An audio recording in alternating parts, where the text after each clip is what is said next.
Nabarangpur जिल्लार रायघर block चाषी माने आज भुवनेश्वर राजरास्ता बिजु जनता दल वरिष्ठ नेता श्रीयुत प्रदीप माझी नेतृत्व में आज रायघर ब्लॉक 100 रु ऊर्ध्व चाषी भुवनेश्वर राजरास्ता बसिछन्ति न्याय पाई। दीर्घ 4 मास हो गलानी प्राय 14,000 क्विंटाल धान सरकार जहा जहा प्रावधान अच्छी मंडी की धान जाइछि एवं आइस्कान हेछि टोकन बाहरिछि एवं टोकन बाहरला परे आइस्कान हेला परे नवरंगपुर जिल्लार खाद्य जोगाण विभाग सीएसओ एसीएसओ से धान को संग्रह करिसंती रायघर चाषीकूल पाखरु। किंतु दुर्भाग्यर कथा 4 मास हेलानी प्राय 4,50,00,000 टंका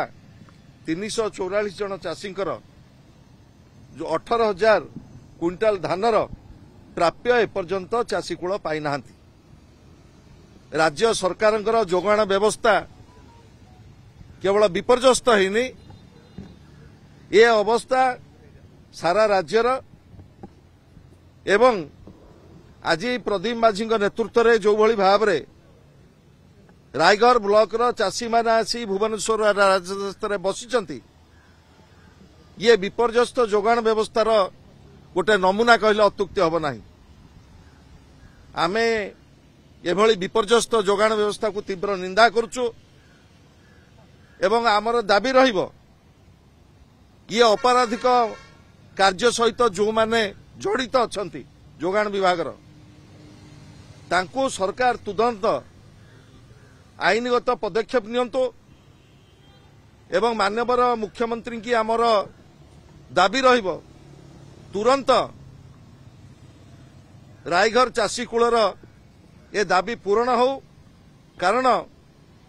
मान्यवर खाद्य जोगाण मंत्री बारंबार मिथ्या प्रतिश्रुति प्रतारणा एवं विभ्रांतिकर मंतव्य सारा राज्यवासी देखुछन्ति एवं आपण माने तार मध्य विटनेस करिसन्ति। आमर जोगाण मंत्री को ऊपर कौनसी आस्था नहीं कि भरोसा नहीं। आमे तुरंत माननीय मुख्यमंत्री की दाबी करुचु रायघर ब्लॉक आसीथिबा चाषीकूल जो माने अहरात्रि धारणा आज देइछन्ति तांकर 18,000 क्विंटाल प्राप्य तांको तुरंत 24 घंटा दिया जाऊ एवं नवरंगपुर जिल्लार जोगाण विभागर जो अधिकारी माने ये धान नहीं चाषीकूल को बड़दाण्ड बसई सेमानक विरुद्ध रे आईनगत कार्यानुष्ठान निया जाऊ कहीं आज चाषीकूल को हताश करछन्ति। जदि ये मंतव्य आपण जहा कहउछन्ति जदि सत होता है ये अत्यंत सांघातिक मंतव्य। 4 मास तले नवरंगपुर जिल्लार जोगाण विभागर अधिकारी सीएसओ एंड एसीसीओ धान संग्रह करी चाषींक ठारू जो भली भाव में टोकन देइकिरी आइस्कान के हेकिरी धान उठिला परे एवं प्राप्ति स्वीकार पत्र एठी देला परे 4 मास धरी चाषीकूल जिलापालठू आरंभ करी रायघर ब्लॉक पर्यंत सबुठारू प्रत्याख्यात होला परे निराश होला परे आज आमर बिजु जनता दल नेता प्रदीप माझी नेतृत्व में राजरास्ता को आसिला परे मान्यवर जोगाण मंत्री जो मंतव्य ये केवल रायघर ब्लॉक चाषीकूल नुह नवरंगपुर जिलार चाषीकूल प्रति जो हीनमान्यता एवं जो भली भाव में निज विभाग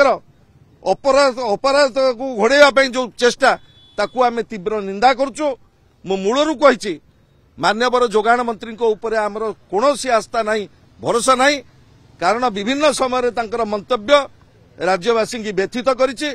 आमे मान्यवर मुख्यमंत्री दाबी करुचु आपण मान जरिया तुरंत रायघर ब्लॉक रो जो चाषी कूल आज आसिक भुवनेश्वर रास्ता न्याय बसुंच 4.5 कोटी टंका तुरंत 24 घंटा भितर प्रदान करा जाऊ एवं चाषी कूल न्याय पाऊ।